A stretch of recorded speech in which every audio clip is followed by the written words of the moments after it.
Hello everyone, welcome to Shubhashree's kitchen. আজকে আমি share করব তালের ভাপা পুরি।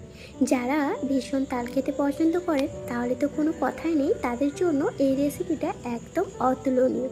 ভীষণই সুন্দর খেতে লাগে তালের এই ভাপা পুরি। তো চলুন আজকে আমার এই তালের ভাপা পুলির রেসিপিটা দেখে নেওয়া যাক।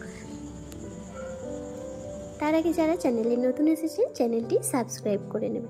তো ভাপা পুলি বানানোর জন্য প্রথমেই আমি একটা গোটা নারকেল নিয়েছি মিডিয়াম সাইজের, আর নারকেলটা কুড়িয়ে এভাবে কড়াইতে নিয়ে নিয়েছি। দেখুন নারকেলটা কিন্তু অর্ধেক ভাজা হয়ে গিয়েছে। সেই অবস্থায় আমি এর মধ্যে দিয়ে দিলাম বাতাসা, গুড়ের বাতাসা দিয়েছি। এখানে চাইলে আপনারা গুড় ব্যবহার করতে পারেন।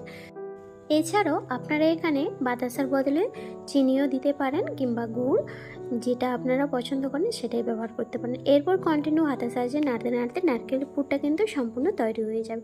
তো দেখতে পাচ্ছেন এখন কালারটা অনেকটাই চেঞ্জ হয়ে গিয়েছে।